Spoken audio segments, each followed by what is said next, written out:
Competition में फर्क होता है, पहले वो समझने की थोड़ा कोशिश करते हैं। तो मैं सर के लेक्चर का थोड़ा सा एक फीडबैक दे देता हूँ। सर ने बोला the basic thing is attitude, है ना।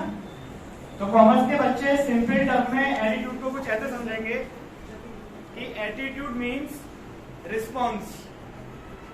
आप किसी भी सिचुएशन में जो रिस्पॉन्स कर रहे हैं किसी चीज के लिए, दैट इज कॉल्ड एटीट्यूड। और साइंस वाले बच्चे इसको थर्ड लॉ ऑफ मोशन समझ लो आप, है ना। हर रिएक्शन का क्या होता है, equal and opposite reaction action का, that is third law of motion. तो जो थर्ड लॉ ऑफ मोशन है वो आपका एटीट्यूड है कि आपके सामने जो हो रहा है और आप पे जो उस पे जो प्रतिक्रिया करोगे, दैट इज व्हाट एटीट्यूड। देखो अब एक शॉर्ट में बात समझ लेते हैं।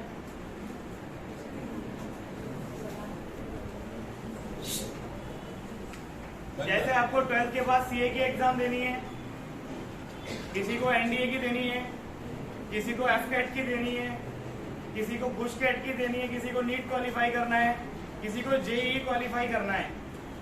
तो ये सारी नेशनल लेवल पे एग्जाम्स होती है। अभी स्टेट लेवल की एग्जाम लगभग खत्म हो गई है, क्योंकि इंडिया में क्या किया गया है कि लास्ट 5 इयर्स में अप्रॉक्स जो स्टेट लेवल की एजेंसीज होती थी उनको नेशनल लेवल पे मिला के एक कॉमन एनटीए करके, नेशनल टेस्टिंग एजेंसी करके एक ऑर्गेनाइजेशन स्टेब्लिश की गई है जो सारे एग्जाम्स कंडक्ट कराती है। तो अब स्टेट लेवल नेशनल लेवल में कोई खास फर्क नहीं है। आने वाले 1-2 साल में आप देखोगे कि स्टेट लेवल के एग्जाम लगभग खत्म हो जाएंगे। मैं फिर रिपीट कर रहा हूँ, आने वाले 1-2 साल में स्टेट लेवल पे होने वाले एग्जाम्स लगभग एलिमिनेट हो जाएंगे। तो आपको कहाँ फाइट करनी पड़ेगी? नेशनल लेवल पे। और नेशनल लेवल पे फाइट करने के लिए आपका टेम्परामेंट, आपका कैलिबर, आपकी कैपेसिटी आपको अभी से डेवलप करनी पड़ेगी आपकी क्लासरूम में रह के। तो कुछ एग्जाम्स के, देखो एग्जाम्स के बारे में आपको बोला सबको पता है, मुझे बताने की नीड नहीं है, बट उसके पीछे की बेसिक अप्रोच क्या होती है वो मैं आपके साथ शेयर कर लेता हूँ। यहाँ पे थोड़ा सा देखो, हमारे बॉडी में ना 2 बैली होती हैं, एक होता है आपका माइंड और एक होता है आपका गट, ये स्टमक, बोथ आर बैलीज। ये भी बैली है और ये भी बैली है, दिस इज ऑल्सो स्टमक। समझना, this is very important thing. ये भी स्टमक है और ये भी स्टमक है। और मजे की बात पता है क्या है? दोनों ही अपनी मर्जी का खाना खाते हैं। अगर यहाँ पे बैठ के आपको मजा नहीं आ रहा ना, तो आप थॉट ये सुन भी नहीं रहे हो, इट मीन्स क्या कर रहे हो, आप खा भी नहीं रहे। आपको पसंद है बड़ा पाव और मैं आपको करेला खिलाऊं, आप खा लोगे? नहीं ना। तो आप पेट में क्या डालोगे? जो पसंद है। तो आप माइंड में भी वही डालोगे जो आपको पसंद है। तो both are the bellies, mind is also belly and stomach is also belly. तो पहले तो आपको डिसाइड करना है कि माइंड में क्या डालना है और स्टमक में क्या डालना है। बोथ आर इंटर रिलेटेड है। सेकंड थिंग, दोनों में डाइजेशन होता है। जब खाना खाओगे तो डाइजेशन होगा, अब माइंड में कुछ खाओगे वो भी डाइजेशन होगा। दोनों प्लेस पे डाइजेशन होता है। अब स्टूडेंट्स के लिए डाइजेशन क्या होता है, देखो छोटा सा फॉर्मूला है, आप 6/18 का एक फॉर्मूला लगा लीजिए, और जो लगभग 8 क्लास के बच्चे होते हैं वो लगाते हैं 3/6। मतलब करना क्या है, पढ़ना एक अधूरा शब्द है। हम बोलते ना पढ़ो, तो पढ़ना is literally a half word. पढ़ने के साथ साथ समझना होता है। व्हाटएवर यू गो थ्रू, आपने पढ़ लिया, रीडिंग कर ली, reading is the half, just scanning. आप में उसको अपने थॉट प्रोसेस को इनकलकेट करना है। तो जो बच्चे क्या करते हैं, पढ़ने के साथ साथ, रीडिंग के साथ साथ अंडरस्टैंडिंग को डेवलप कर लेते हैं, बेटा वो एग्जाम्स क्वालिफाई करते हैं। और इस अंडरस्टैंडिंग को डेवलप करना ही कहलाता है डाइजेशन ऑफ माइंड। और ये बहुत इंपॉर्टेंट फैक्टर है। दिस इज दी, देखो आपको अपनी टेनासिटी बढ़ानी पड़ेगी। What is tenacity? The capacity of mind to hold on something and to stick something, to stick any goal. भाई मेरे को ये चीज करनी है, मैं करके रहूंगा no matter what. This is the vital thing for you, this is a gift for all student. समझो इस चीज को। बोथ आर दी बैलीज, दोनों मर्जी का खाना खाएंगे। आपको खिलाना क्या है, यू डिसाइड। आप 6 घंटे मोबाइल चला रहे हो, आप वो खिला रहे हो। आप 6 घंटे दोस्तों में खेल रहे हो, वो खिला रहे हो। आप टीचर्स के पास गाइडेंस ले रहे हो, वो खिला रहे हो। डाइजेशन तो होगा, your mind will automatically think. अब डाइजेशन होता है कैसे, एक छोटा सा फंडा बताता हूँ। सर लोग बेसिकली बोलते हैं कि कुछ ऐसा करवाओ सर माइंड सोचना बंद कर दे, कि मेरे को थॉट्स कम आए। लीवर का काम क्या है? अरे डाइजेस्टिव एंजाइम्स को रिलीज करना। हार्ट का काम क्या है? पंप करना। तो माइंड का काम क्या है? तो सोचना बंद करके कॉमा में जाना है? नहीं ना, तो सोचना तो बंद नहीं हो सकता भाई। माइंड का बेसिक फंक्शन क्या है? थिंकिंग। तो जैसे हार्ट का काम है क्या? पंपिंग। माइंड का काम है थिंकिंग। तो थिंकिंग तो होनी है। आप मेडिटेशन में जाओ ना तो भी आप ये सोच रहे हो कि मेरे माइंड में कुछ नहीं है, there is a blank space in my mind. तो थिंकिंग ही क्या है? That is digestion. इसको समझो आप।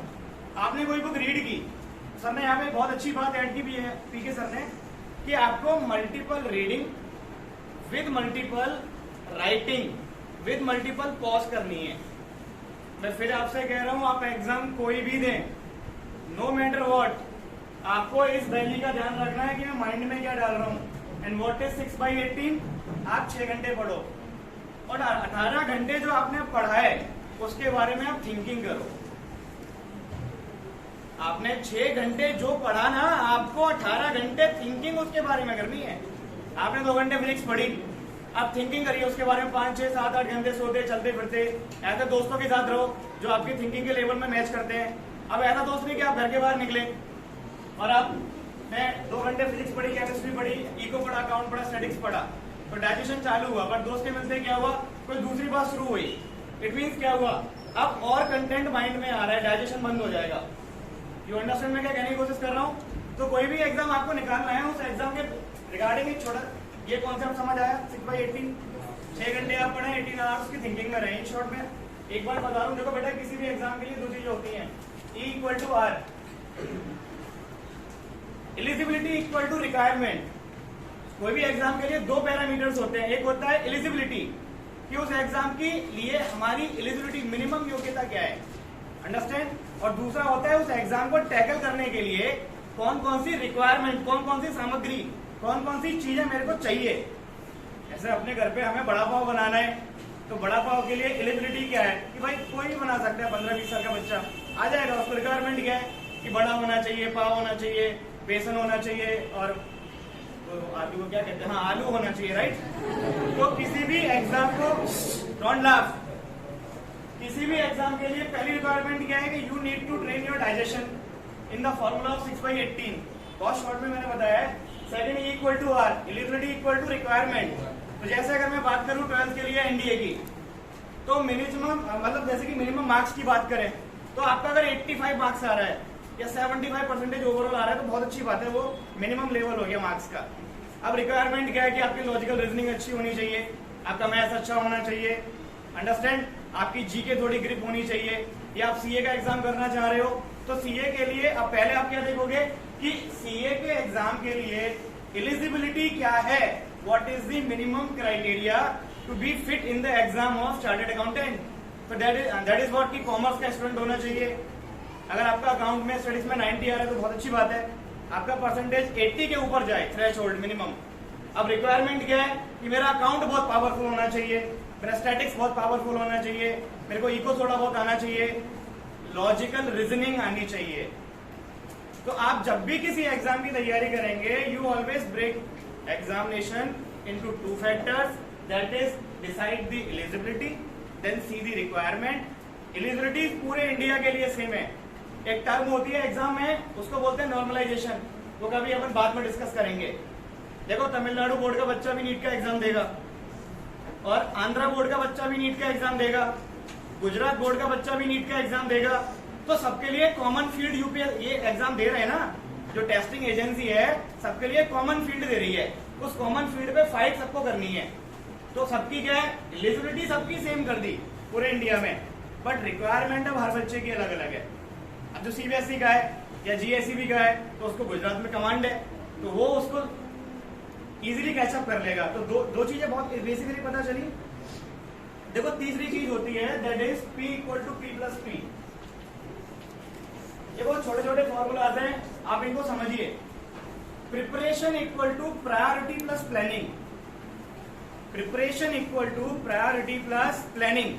आप कोई भी प्रिपरेशन कर रहे हैं of any exam like NDA, NEET, JEE, GUSET, UPSC, anything, also for 11th, 12th, आप कोशिश करिए कि मैं जो प्रिपरेशन कर रहा हूं उसमें मेरी जो मैंने प्लानिंग करी है।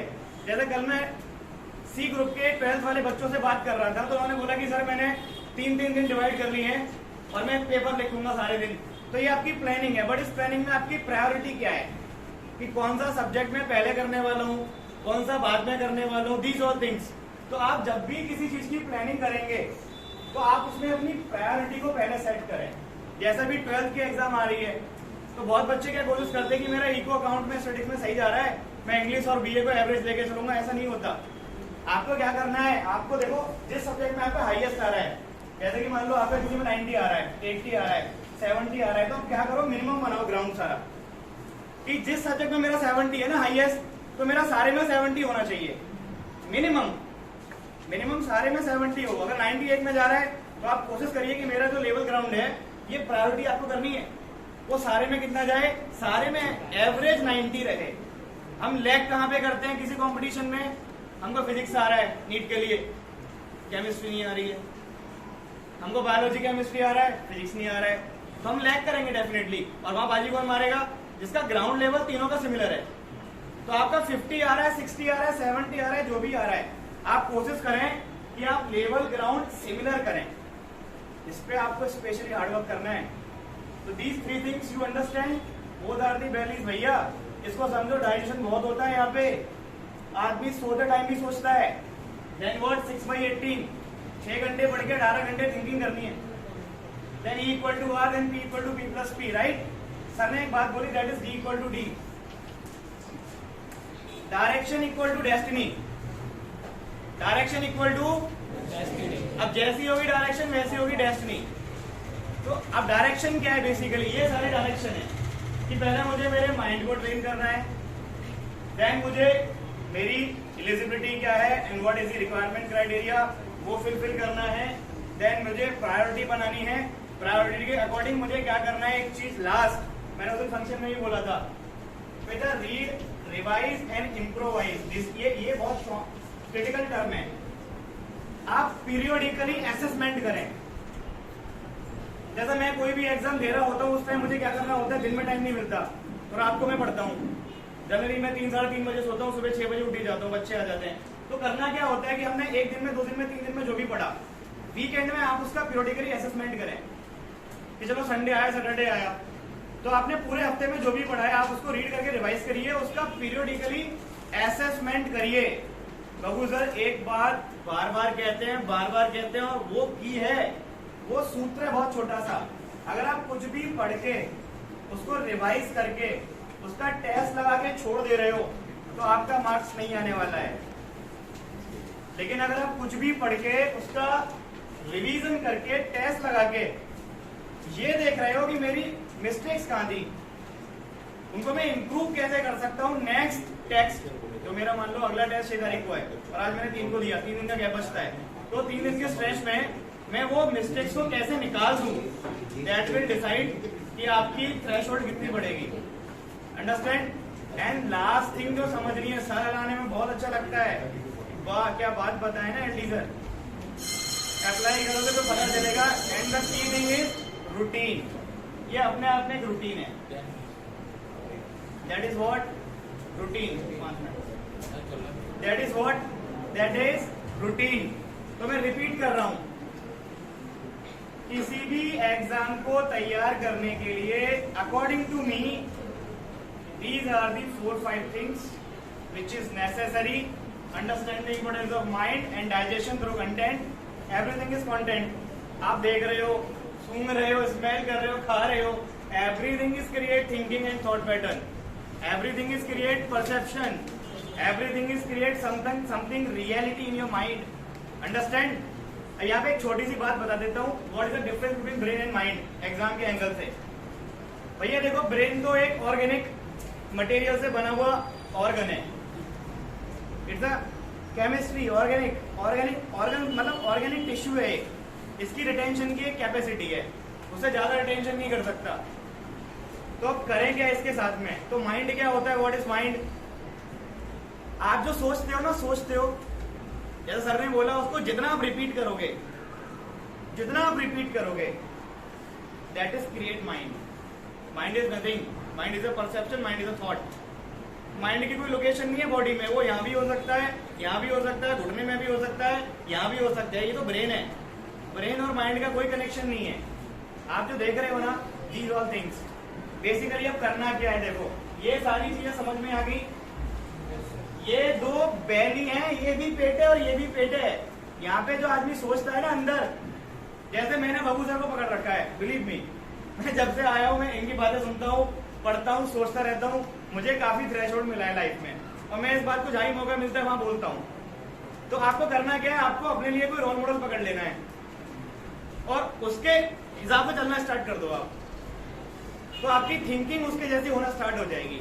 तो माइंड प्रोसेस रिफाइन होगा, तो डाइजेशन वैसा होगा, तो आपकी ऑटोमेटिकली क्या होगी, जैसे आपके आजू बाजू टीचर्स हैं आपके, जैसे सर है, आप सर को पकड़ लो, साइंस वाले, मैडम है, मैडम के टच में रहो, अदर टीचर है कॉमर्स वाले, उनके टच में रहिए। तो अपने टीचर्स का पूरा पूरा फायदा उठाओ, इनकी लाइफस्टाइल को कॉपी करो, इनके जैसे थॉट, जैसे फिजिक्स में सर हैं, अकाउंट में मैडम है, फिजिक्स मैडम पढ़ा रही है, तो इनके थॉट प्रोसेस को आप देखो, क्योंकि इन्होंने 30-40 साल के करियर में वो डेवलप करा है, आपको तैयार मिल रहा है। जैसे मैं बबू सर का एडवांटेज ले रहा हूँ यहाँ पे, आपको एडवांटेज किसका लेना है, अपने फैकल्टीज का। बेटा मेरी बात 1% रोल प्ले करेगी, बाकी 99% किसका रोल प्ले करेगा, आपके फैकल्टीज का। अंडरस्टैंड? तो अब बेसिकली बात जो मैं कर रहा था, ये रीड रिवाइज, तो मैं थोड़ा इसको तोड़ देता हूँ कि रीड रिवाइज करते कैसे हैं। ये सारा समझ आ गया? अब ये रीड कैसे करते हैं मैं वो बता दे रहा हूँ, समझ लेना, ठीक है? बाकी आप टीचर के साथ कंसल्ट करेंगे, ब्लाइंडली फॉलो ही करेंगे। देखो बेसिकली बचपन में जब बच्चे को ए पढ़ाया जाता है ना, तो ए के साथ एप्पल बताते हैं। ये सिंपल लॉजिक है साइकोलॉजी का, है ना, कि ए बताते हैं, ए के साथ एप्पल की फोटो बताते हैं वो, है ना। तो होता है क्या है कि बच्चा ए को देखता है और एप्पल के विजुअल को देखता है, तो कोरिलेट करता है वो। हमारा माइंड ऐसे काम करता है, माइंड चीजों को कोरिलेट करता है।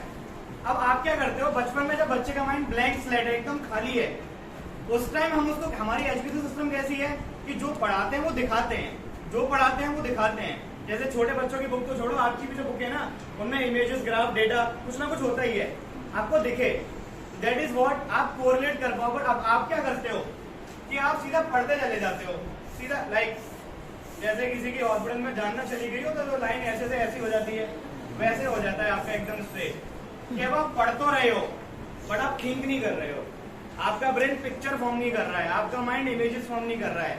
तो प्रॉब्लम कहाँ हो रही है, प्रॉब्लम आपके माइंड में नहीं है।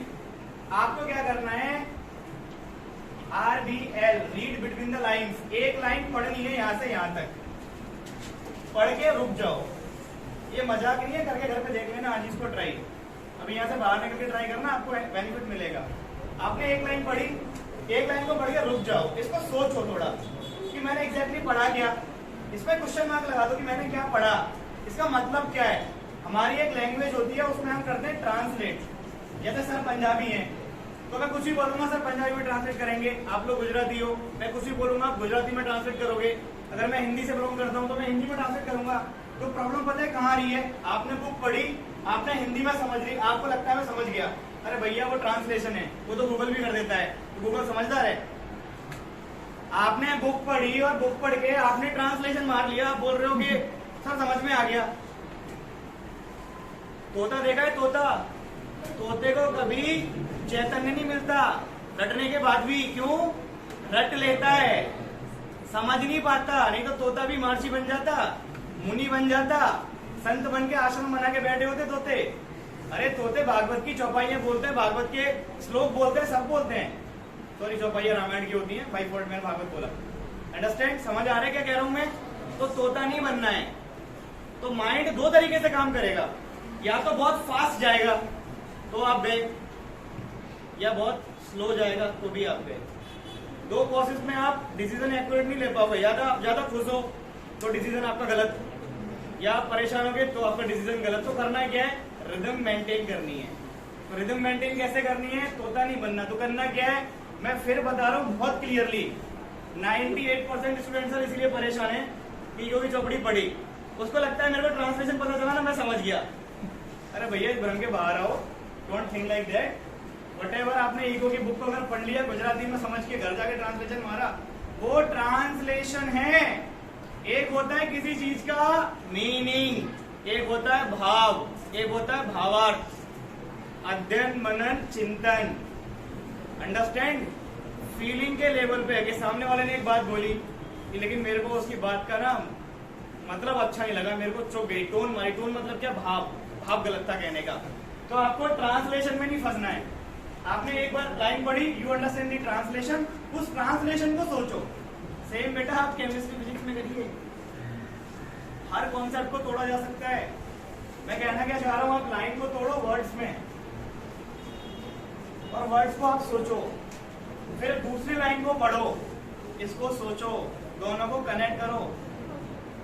एक दिन में अगर मैं तुम्हें स्विमिंग सिखा दूंगा, अगले दिन बोलोगे टीचर केवड़िया से छलांग मारूंगा मैं, तो नीचे तो जाओगे ऊपर नहीं आओगे।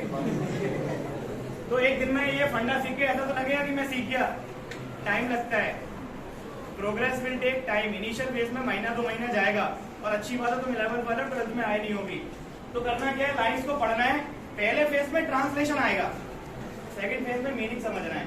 अगली लाइन पढ़ो मीनिंग समझो, अगली लाइन पढ़ो मीनिंग समझो। मीनिंग समझने के बाद पता है क्या होगा, आपके लिए एसेंस दे रहा हूं अभी, एसेंस अमृत समझ लेना। लाइन से पता चलेगा डेटा, डेटा डेटा लाइन से आता है data. When data combine with data तो आती है इंफॉर्मेशन। मतलब line combine with line give you information, और इंफॉर्मेशन कंबाइन विद स्टोरी, उस इंफॉर्मेशन के पीछे की स्टोरी पता है तो आती है नॉलेज। और उस नॉलेज का अगर मैसेज पता है, दैट इज अंडरस्टैंडिंग।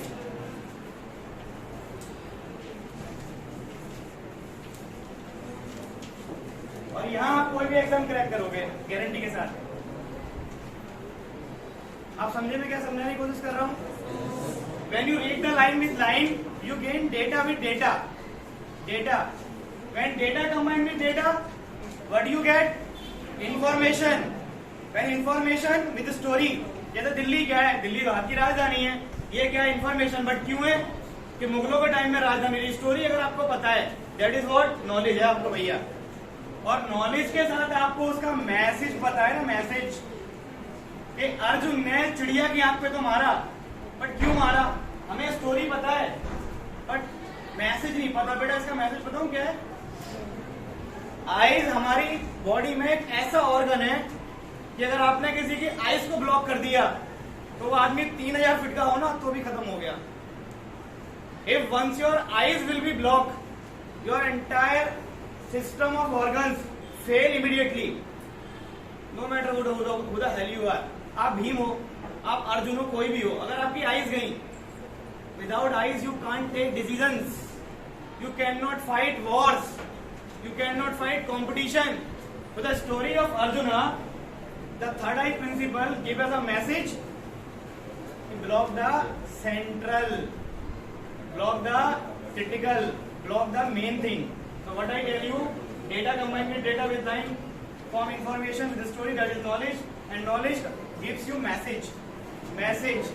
और इंडिया की पता है फिलोसफी है, देख के सीखो दर्शन, that is what message gives you understanding. So these are the things. ज्यादा नहीं बोल सकता मैं, लंबा सेशन चलेगा, कभी बात करेंगे। फिलहाल इतना आप समझो। आप जो बुक पढ़ रहे हो, मेरी सारी बातें भूल जाना, बट यहाँ पे स्टिक कर लेना।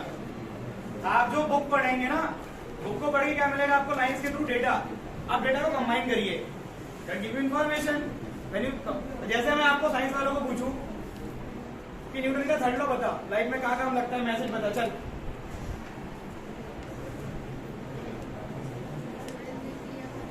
अच्छा सेकंड लॉ क्या है, न्यूटन का सेकंड लॉ बताओ। सेकंड लॉ ऑफ मोशन पता है क्या है? नहीं थ्योरी में बताओ बच्चा, कोई खड़ा होकर बोलो ना यार। अरे बेटा टाइम वेस्ट मत करो, कोई बच्चा तो खड़े हो। मतलब तू ये कहना चाह रहा है कोई भी वस्तु जब तक रेस्ट में रहेगी विदाउट एनी एक्सटर्नल फोर्स, ऐसा कहना चाह रहा है? तब सर ऐसा ही कह रहा है। The change in momentum with respect to time that is equal to the external force which is applied to the body. What is actually say? तू इसको मुझे सिंपल टर्म में बता। अरे बेटा इतना पहले ये तो किताब में है ना, तुमने क्या मैसेज निकाला इसे सिंपल टर्म में, तुम कुछ तो समझे होगे ना। वो बता क्या है इसका मतलब, समझता है तू? ऐसा कहना चाह रहा हूं कि जो ये टेबल है, जो इसके ऊपर फोर्स लगा रहे हैं तो चल देगी, नहीं तो नहीं चलेगी। देखो आप समझो जरा,